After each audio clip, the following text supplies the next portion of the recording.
지난주 말씀을 통하여서 우리는 하나님께서 다윗을 선택하실 때 그 기준을 함께 나누었습니다. 하나님께서 용모와 키를 보지 말라고 하셨고 또 하나님은 중심을 보신다 이렇게 말씀을 하셨습니다.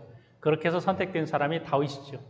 그러면 그 중심을 하나님께서 중심을 보신 그 다윗은 어떠한 사람이었는가?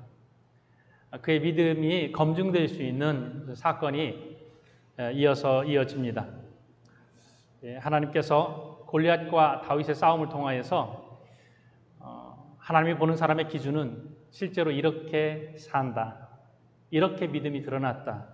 그래서 다윗의 믿음이 검증받는 일이 이제 골리앗과 다윗의 싸움입니다.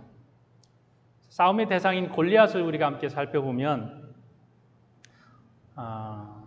이제 골리앗은 이스라엘 백성들에게 공포와 두려움을 안겨준 거인 이렇게 볼 수 있겠습니다. 사무엘상 17장 4절에 보면요, 블레셋 사람들의 진영에서 싸움을 도두는 자가 왔는데 그의 이름은 골리앗이요 가드 사람이라. 그의 키는 6규빗 1뼘이요. 골리앗을 뭐라고 표현하냐면 싸움을 도두는 자. 이 말은 원래 둘 사이의 사람이라는 뜻입니다. 전사를 의미하고요. 고대 근동에서는 전쟁의 희생자를 줄이기 위해서 양 진영에서 대표를 내보내서 1대1로 싸우게 하고 또 1대1로 싸워서 이긴 쪽이 전쟁에서 승리한 것으로 그렇게 결정짓는 제도가 있었습니다. 싸움을 도두는 자, 이 사람은 그쪽 진영에 대표하는 사람, 그래서 단독으로 전투를 수행하는 사람 이렇게 볼 수 있겠습니다. 어떻게 표현하냐면 또 이 사람은요 거구예요. 거인이었습니다. 그의 키에 대해서 70인역에서는 4규빗 그리고 1뼘 이렇게 기록되어져 있어요. 오늘날의 그 숫자로 계산법으로 계산을 해보니까 2m 7cm예요. 우리가 알고 있는 2m 7cm 유명한 사람이 누가 있나 봤더니 농구선수였고 지금은 방송활동을 하는 서장훈이라는 인물이 2m 7cm예요. 그러면 골리앗을 가장 작게 표현했을 때 서장훈 선수를 우리가 생각을 해볼 수 있고요. 오늘 성경에서는 6규빗 1뼘 이렇게 표현하고 있는데 다시 계산을 해보면 이 키는 2m 99cm예요. 70인형이 맞을지 아니면 오늘 우리가 보는 이 성경이 맞을지 서장훈 선수도 엄청 큰 키인데 아마 그보다는 크지 않았을까. 그러니까 이스라엘 백성들이 그렇게 두려워하지 않았을까 이렇게 생각을 해볼 수 있습니다. 오늘 말씀에 사무엘상 17장 5절에 보면 그 거인이 무장을 하고 있습니다.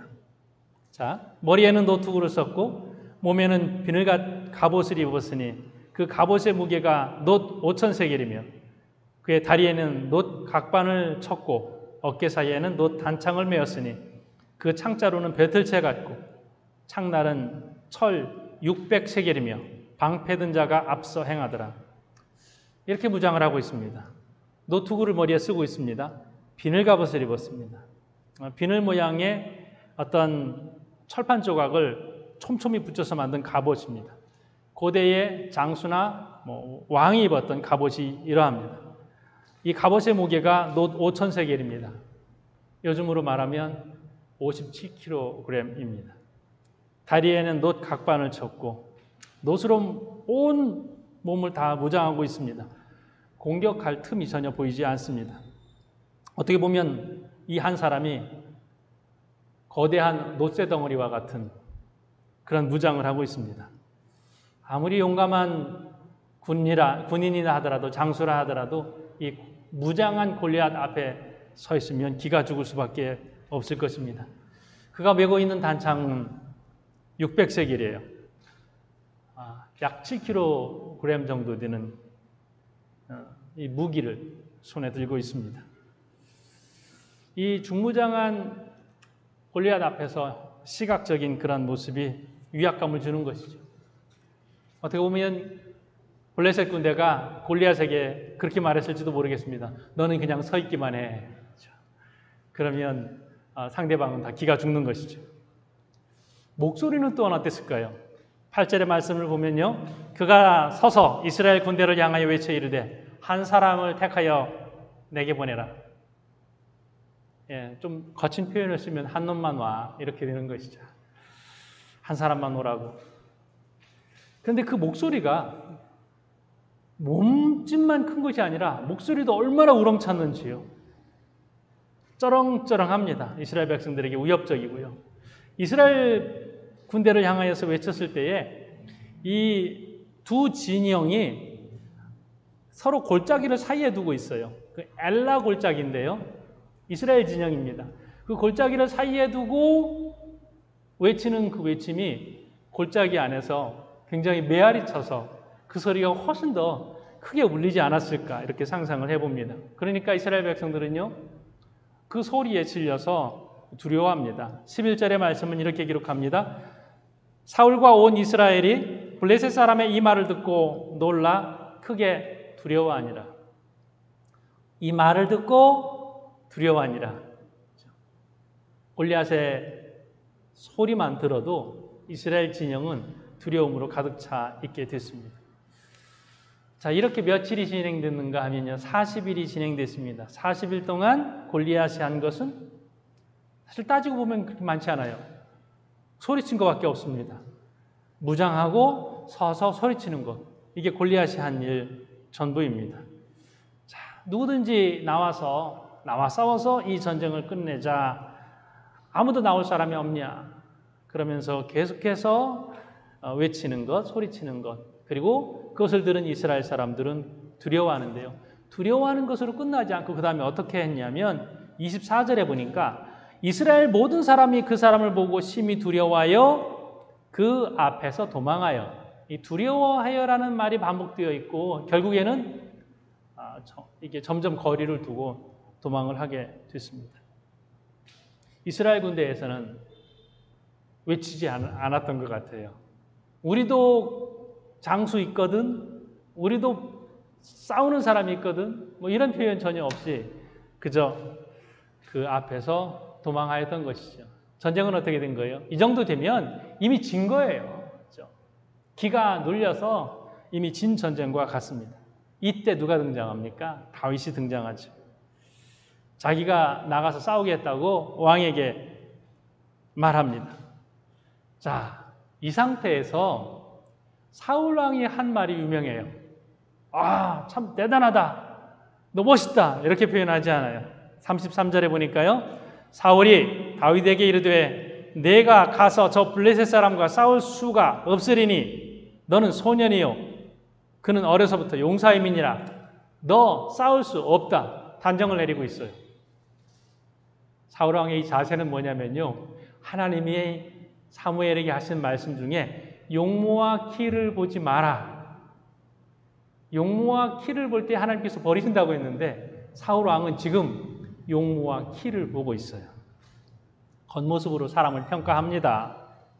사울 왕은 이 싸움의 본질이 무엇인지, 이 싸움은 누가 이끌어가는 싸움인지 전혀 보지 못하고 있습니다. 40일 동안 싸움의 진전이 전혀 이루어지지 않고 있는데 이 싸움이 하나님을 모욕하는 사람과의 싸움. 당시에서요, 전쟁을 하면 그 시대에는 전쟁에서 이겼다 그러면 우리 하나님이 이겼다 이렇게 결론 나는 거거든요. 하나님의 이름으로 싸우고 또 적들은 우상의 이름으로 나오고 있습니다. 하나님을 모욕하는 이 소리를 이스라엘 백성들은 그냥 듣고 있는 거예요. 그런데 사울은 싸움을 그렇게 보지 않았어요. 저 큰 사람과 비싼 사람의 싸움으로 가야 한다는 것이죠. 저 사람은 크고 너는 작으니까 안 된다라고 비교하면서 이미 실패를 전제하고 있습니다. 어쩌면 사울 왕은 그동안에 골리앗이 계속 외쳤던 그 말을 인정하고 있었는지 모르겠습니다. 너네 하나님은 무능력하다. 맞아. 우리 하나님은 무능력한 것 같아. 하나님은 살아계시면 그럴 수 있냐? 맞아. 하나님이 살아계시면 그럴 수가 없지. 우리는 패배할 수밖에 없다라고 이미 부정적인 생각으로 패배의 생각으로 가득 차 있었을지 모르겠습니다. 골리앗의 말 한마디라도 큰 소리 치는 사람이 전혀 없이 그렇게 무너지는 이스라엘을 보게 됩니다. 자, 사울 왕은 골리앗의 겉모습을 보면서 두려워 떨고 있었고 너도 그렇다라고 다윗에게 말을 하고 있습니다. 나도 패배했는데 너도 이길 수가 없다라고 패배를 선언하고 있는 모습이 바로 이것입니다. 싸움의 본질을 모르면 이미 패배한 것입니다. 싸움의 본질은 뭐라고요? 섬기는 신에 대한 것입니다. 사울 왕은 이것을 놓치고 있었고 다윗은 이것을 분명히 보고 있었습니다. 여러분은 누구와 싸우고 있습니까? 무엇과 경쟁하고 있습니까? 무엇과 싸우고 있습니까? 싸움의 본질이 무엇인지 아십니까? 내가 왜 지금 화가 나 있는지, 내가 왜 지금 두려워하고 있는지, 내가 왜 지금 낙심하고 있는지, 내가 왜 지금 우울하고 있는지. 어떤 분들은 참 지혜로워요. 그래서 찬찬히 생각해 보는 거예요. 내가 지금 왜 이러고 있지? 내가 왜 화가 나 있지? 본질이 무엇이지? 찬찬히 생각하다 보면 싸움의 본질을 알게 돼서 지혜롭게 화내지 말아야 될 것을 생각하는 분들이 많이 계십니다. 자, 그러면서 조금 더 나아가면 자신의 상태가 굉장히 좋지 않을 때 하나님 앞에 기도해요. 하나님, 제가 왜 이렇게 화가 나 있죠? 하나님, 내가 왜 이렇게 우울하죠? 내가 왜 이렇게 낙심하고 있는 것이죠? 무엇 때문이죠? 그러면 신앙적인 측면에서 본질을 파악할 수 있게 돼요. 아, 내가 여기서 영적으로 지면 안 되지. 내가 여기서 무너지면 안 되지. 하나님께서 이것을 기뻐하지 않으시지. 그러면서 신앙적으로 이기고 나아가는 것이죠. 다윗이 중심을 하나님께 두었을 때 본질을 제대로 파악할 수 있었습니다. 영적 싸움이라는 것이죠. 하나님과 우상의 싸움이라는 것이죠. 이것을 알았습니다. 자, 이 말씀을 쭉 읽어가면서 저는 이런 묵상을 하게 됐어요. 왜 골리앗은 큰 소리만 쳤을까? 목소리 큰 사람은 우리의 두려움의 대상이 아니죠. 큰 소리 치는 골리앗에게 어떤 두려움이 있지 않았을까? 이렇게 생각을 해봤습니다. 큰 소리 치는 사람들은요, 보통 두려움이 마음속에 있을 때에 밖으로 목소리를 크게 냅니다. 비슷한 예화가 될 수 있을지 모르겠는데요. 이 강아지를 보면 알 수 있습니다. 이 성도님들의 가정을 이렇게 신방하면 강아지 키우는 집들이 많은데 의외로 덩치는 큰데 계속 짖어가면서 정신없이 왔다 갔다 하는 강아지가 있어요. 그러면 그 강아지의 주인 되시는 집사님이 보통은 엄마라고 표현을 하는데요. 그 집사님이 그렇게 말씀을 하세요. 목사님, 저렇게 짖어도요, 겁내서 그래요. 두려워해서 저렇게 큰 소리를 짓는 거라는 거예요. 애완견뿐만 아니라 다른 개들도 마찬가지입니다. 짖는 이유가 겁이 많아서죠.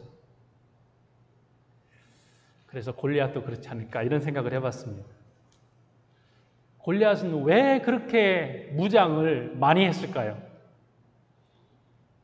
왜 중무장하고 이렇게까지 무장할 필요가 있었을까? 이렇게 생각을 합니다. 그런데 이런 무장뿐만 아니라 요즘도 이제 속이 허하고 마음이 불안하면 포장을 더 많이 합니다. 어쩌면 이 골리앗의 자아상이 굉장히 부정적이지 않았을까? 나는 못난 사람이야. 나는 싸움 잘 못해. 그래서 이렇게 무장해야 돼. 그러니까 과감하게 이스라엘 진영으로 나오지 않고 밤낮 소리만 지르지 않았을까? 여기서도 굳이 방패를 든 사람을 앞에 내세우면서 그 뒤에 이렇게 약한 모습으로 방패 줘. 내가 방패 들고 갈 거야. 아니면 방패 필요 없어. 이렇게 할 수도 있었을 텐데 왜 골리앗은 방패 든 사람 앞에 가게 하고 뒤에서 이렇게 초라한 모습으로 따라갔을까? 이렇게 생각을 해 보았습니다. 어렸을 때부터 분명히 골리앗은 굉장히 키가 컸을 거예요. 키가 큰 것이 자랑이었을까요? 아니면 사람들에게 놀림거리였을까요? 사람들과 많이 다르다라고 하는 것이 그에게 컴플렉스는 아니었을까? 그로 하여금 움츠러든 생활을 하면서 자신 있게 생활하지 못하도록 만든 그런 핸디캡이 아니었을까? 이런 생각을 해 보았습니다. 저희 딸이 어렸을 때부터 키가 컸습니다. 항상 뒷자리에 앉았고요. 사진을 찍어봐도 자기만 키가 크게 나온다고 굉장히 불만이 많았습니다. 그걸 싫어했어요. 사진 찍을 때는 어떻게든지 작게 보이려고 했는데 사진이 그렇게 안 나왔다고 불만일 때가 있었습니다. 그런데 어느 날 자기보다 키가 큰 친구가 반에 왔다고 너무 좋아하는 거예요. 그래서 둘이 서로 다툼을 했어요. 어떤 다툼을 했냐면 네가 나보다 커. 상대방은 아니라는 거예요. 상대방이 똑같이 말한다는 거예요. 친구가 아니야 네가 나보다 커. 그리고 나서 키를 재봤는데 딸이 더 컸어요. 얼마나 실망을 하는지. 내 키가 저것만 저렇게 크냐고. 내가 저렇게 크냐고. 자기가 볼 때는 굉장히 이렇게 큰 사람으로 친구로 봤는데 실제 재보니까 자기가 더 큰 것으로 인해서 굉장히 낙심했던 적이 있습니다. 특히 이제 이 나라 필리핀 친구들이 보통 평균 키도 작은데 유달리 우리 딸의 반 친구들은 더 작았어요. 어느 날 학교에 가서 보니까 정말 그렇더라고요. 그러니 작은 친구들 사이에서 큰 키가 더 돋보여서 우리 딸이 이렇게 실망하는 모습이 맞는 것 같았어요. 결정적으로 키가 큰 것은 척추 수술할 때였습니다. 수술하고 나서 단 하루 만에 7cm가 컸어요. 그 수술을 마치고 침대에서 일어나서 화장실 간다고 일어났는데 제 아내가 이렇게 실수로 툭 튀어나온 말이 있어요. 야, 너 골리앗 같아. 엄마 맞냐고 굉장히 실망을 한 날이었죠. 키를 재보니까 173.6이었어요. 그때부터 우리 딸이 야, 너 키 크다. 너 키 얼마야? 173이요. 0.6을 빼버렸어요. 어떻게든지 작게 이렇게 말하고 싶었는데 요즘은 그렇게 말하지 않아요. 너 키가 몇이야? 너 크다. 저 174요. 그래서 0.6을 전에는 뺐는데 이제는 반올림해서 말합니다. 왜냐하면 요즘은 야, 너 키 크다 이렇게 부러워하는 친구들이 있어서 이게 키 크다는 것이 이제 더 이상 핸디캡이 아니다라는 것을 이제 한국에 가서 알게 됐습니다. 키가 다른 사람보다 조금 더 크다는 것도 우리 사춘기 때는 고민이 될 수 있는데 골리앗은 어땠을까 어렸을 때? 그 외모 때문에 얼마나 고민이 많았을까 이런 생각을 하게 됩니다. 그 외모 때문에 자아가 얼마나 위축됐을까? 만약에 그가 자아가 건강했다면 아주 당당한 용사로 이런 모습을 보이지 않았을 텐데 골리앗이 자아가 건강하지 않았기 때문에 이렇게 움츠러든 그런 모습으로 밖을 계속 치장하고 또 꾸미고 또 무기를 더 큰 것으로 이렇게 만들어야만 하지 않았을까 이런 생각을 해보게 됩니다. 본질은 싸움인데 여기에서 비본질은 무장하는 것이죠. 물론 무기도 중요하겠지만은 본질이 충실하지 않으니까 비본질에 매달리게 되는 것입니다. 전쟁의 본질은 싸움인데 골리앗은 비본질인 목소리 그리고 자신을 무장하는 것 여기에 매달리지 않았을까 싶습니다. 사람은 속이 강해야 되겠죠. 속이 건강해야죠. 마음의 건강, 정서적인 건강 이거 굉장히 중요합니다. 그러면 자신의 형편이 어떠하든지 이 세상에서 당당하게 살아갈 수 있잖아요. 근데 본질이 건강하지 않으면 비본질인 다른 것으로 자꾸만 자신을 꾸미고 싶어 합니다. 더 큰 것으로 자신을 이렇게 포장하는 그러한 모습으로 드러나게 되는 것이지. 군인은 무엇이냐? 군인은 싸워서 이기는 용사입니다. 이것이 본질인 것이죠. 다윗에게 있어서 본질은 무엇이었을까요? 이 싸움에서 정말로 중요했던 것은 하나님은 외모가 아니라 중심을 보신다. 양을 칠 때에 그에게 있어서 본질은 목동으로서 양을 잘 관리하는 것, 이게 본질이죠. 잘했어요. 그러니까 사자와 곰과의 싸움에서도 그는 이길 수 있었습니다. 오늘 여기서의 전쟁에서의 본질은 이 싸움은 하나님께서 주관하시는 것이다. 이것을 그가 잘 붙잡고 있었습니다. 그러니까 하나님을 모욕하는 것을 견딜 수가 없었던 것이죠. 26절의 말씀에 이렇게 기록되어져 있습니다.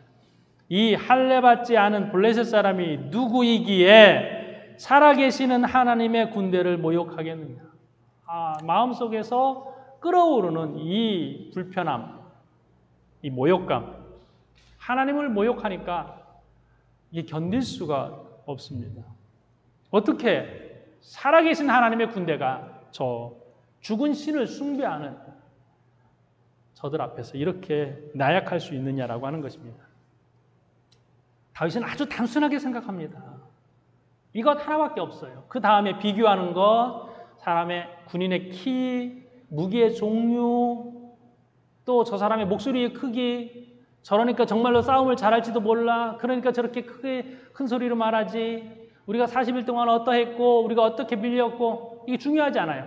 그냥 딱 하나 아주 단순하게 생각해. 저들은 하나님을 모욕하지 않느냐. 싸움은 하나님께서 주관하는 거 아니냐. 아주 단순하게 생각하면서 나갔습니다. 우리가 살다 보면 세상의 문제 가운데 복잡한 문제를 아주 단순하게 생각하는 분이 있는가 하면 단순한 문제를 굉장히 복잡하게 풀어가는 사람도 있습니다. 상황을 어떻게 바라보느냐, 그 차이가 될 수 있겠죠. 지금 다윗은 아주 단순하게 이 문제를 바라보고 있습니다. 복잡하게 생각할 거 뭐 있어? 복잡하게 생각하는 사람들은 40일 동안 아무것도 하지 못했어요. 단순하게 생각하니까 오늘 그날 나가서 싸워서 이기게 된 것이죠.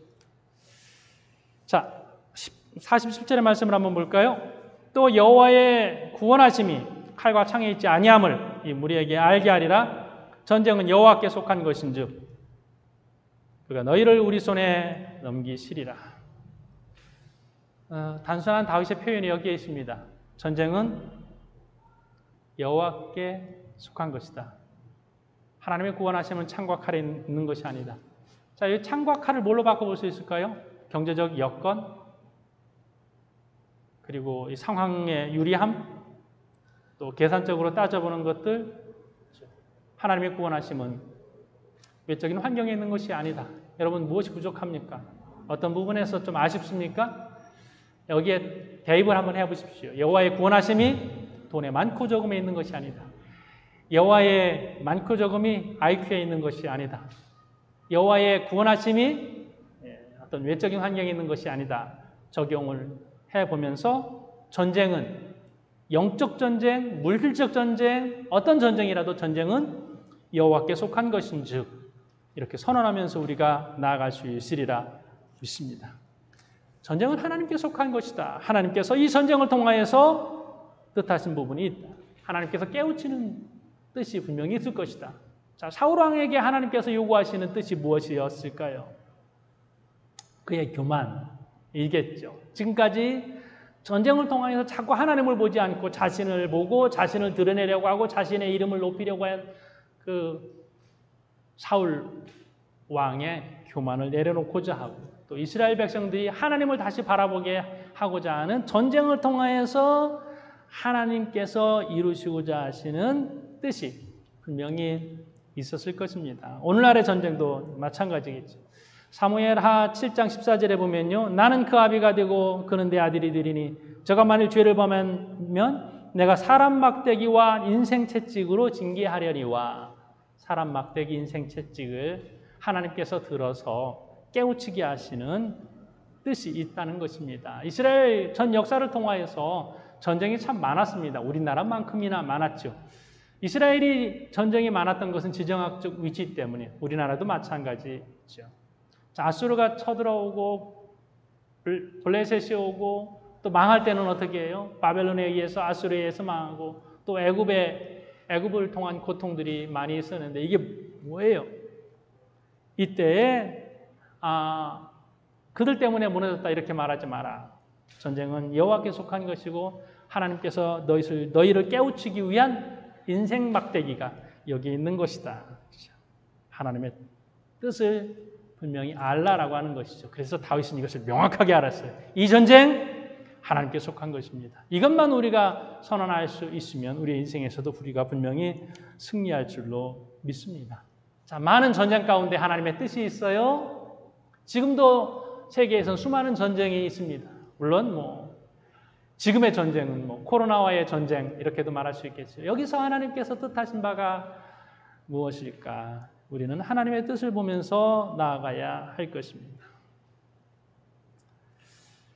자, 겉으로 드러난 것만을 비교하면 우리는 무너질 수밖에 없습니다. 그러나 하나님께서 뜻하신 바 이 전쟁이 어디를 향해 있느냐, 뜻이 무엇이냐를 분명히 보아야 할 것입니다. 자, 우리는 다윗의 방법으로 나아갑니다. 다윗의 방법으로 나아가서 이 전쟁에서 승리하게 되는 것입니다. 다윗의 방법으로 나아가는 것은 하나님의 이름으로 나아가는 것이죠. 칼과 단창으로 나아가는 것이 아니라 여호와의 이름으로 나아가는 것입니다. 자, 우리는 이 땅을 살아가면서 하나님의 방법으로 나아가야 될 거예요. 사울은 사탄의 방법으로, 세상적인 방법으로, 인간적인 방법으로 하려고 했어요. 다윗은 하나님의 방법으로 나아갑니다. 자, 오늘 우리가 사는 이 세상에서 하나님의 방법은 뭐예요? 하나님의 방법은 정직이죠. 하나님의 방법은 편법을 쓰지 않는 것이죠. 때로는 손해를 본다 하더라도 조금 더 고생스럽다 하더라도 우리가 하나님의 방법으로 세상과 싸우면서 나아가야 할 것입니다. 하나님 방법대로 나아갔더니 승리했다. 우리의 경험이에요. 다윗의 경험이에요. 하나님의 방법대로 나아갔더니 골리앗도 무너질 수 있어. 하나님의 이름으로 승리하는 그러한 이제 결과가 있는 것입니다. 우리 부모가 우리의 자녀들에게 넘겨줘야 할 철학은 바로 이런 거예요. 하나님의 방법대로 했더니 이기더라. 골리앗처럼 그것이 두렵게 보였는데 내가 하나님의 방법대로 정직하게 하나님의 방법대로 말씀대로 나아갔더니 우리의 인생이 이렇게 하나님의 보호하심 가운데 있었어 라고는 그러한 승리의 결과를 우리 자녀들에게 줄 수 있어야 되겠죠. 요즘 세상은 하나님의 방법이 아니죠. 자꾸 세상적인 사단의 세상적인 타협들. 요즘 세상은 이렇게 해야 돼요. 그렇지 않으면 못 살아요. 이게 중요해요. 부모님 세대는 그렇게 하셔도 됐겠지만 요즘은 그게 통하지가 않아요. 아니야. 하나님의 방법은 옛날이나 지금이나 앞으로나 똑같은 거야. 성경에 있는 원리대로 우리가 살아야 돼라고 말씀 붙잡고 나아가야죠. 다윗이 말씀 붙잡고 나아가서 승리한 것이지. 그의 무기가 좋았니? 자꾸 사람들은 물맷돌이 굉장히 탁월한 무기인 것처럼 비교하는데요. 그게 아니에요. 다윗이 물맷돌이 아니라 다른 것이었어도 이겼을 거예요. 무기가 중요한 것이 아니다라고 하는 것이죠. 방법이 하나님의 방법이었다. 요즘 우리는 얼마나 많은 유혹 속에 있습니까? 적당히 하고 싶고 세상의 방법을 끌어들이고 싶고 세상의 논리대로 살고 싶은 유혹들이 많이 있습니다. 이런 유혹과 우리가 싸워야 하겠죠. 그렇지 않으면 자꾸 우리는 비겁하게 됩니다.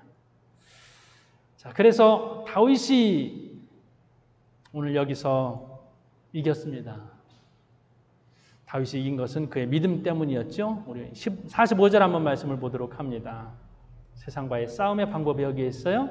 45절 말씀에 다윗이 블레셋 사람에게 이르되 너는 칼과 창과 단창으로 내게 나아오거니와 나는 만군의 여호와의 이름 곧 내가 모욕하는 이스라엘 군대의 하나님의 이름으로 내게 나아가노라. 여호와의 이름으로 나간다. 예수의 이름으로 우리가 승리하게 되는 것이죠. 자, 이 다윗은 어떻게 싸웠어요? 다윗은 믿음으로 나아갔습니다. 믿음으로 나아갔다. 이 하나의 싸움만 해당되는 것은 아니에요. 이 원리는 계속 적용이 됩니다. 다윗은 믿음으로 싸워서 승리할 수 있었습니다. 하나님을 믿었기 때문이죠. 오늘 우리도 믿음으로 싸워야 하는 것입니다. 싸움의 대상들이 있어요. 잘못된 철학, 믿음으로 나아가야죠. 잘못된 습관들, 욕심들. 우리는 얼마나 많은 골리앗 앞에 서 있는지 모릅니다. 우리의 자녀들도 여전히 이 세상의 골리앗 앞에 서 있습니다. 그때에 우리가 어떻게 싸워야 하는지를 보여주어야 할 것입니다. 이미 삶 속에 많이 뿌리 내려져 있는 이 세상의 골리앗 앞에 아주 단순하게 이 말씀의 원리를 적용하는 것입니다. 뭐가 있어야 돼요? 뭐가 있어야 돼요? 뭐가 커요? 뭐가 중요해요? 그것은 세상적인 골리앗인데 그 앞에서 하나님의 이름이 어떻게 드러나야 할 것인지, 우리가 믿는 하나님은 어떤 하나님이에요? 다윗은 곰과 사자에서 나를 지키신 하나님, 지금까지 나를 사랑하신 하나님, 그 하나님은 모욕될 수 없고 저런 우상 섬기는 그런 대적들 앞에서 무너질 수 없는 그 하나님을 분명하게 단호하게 이야기를 하고 있습니다. 자꾸 외적인 것을 비교하지 않고 다윗의 믿음, 신앙, 그것으로 골리앗을 물리친 것처럼 또 오늘도 이 세상을 단호하게 우리의 믿음으로 이겨 나아갈 수 있기를 주님의 이름으로 축복합니다.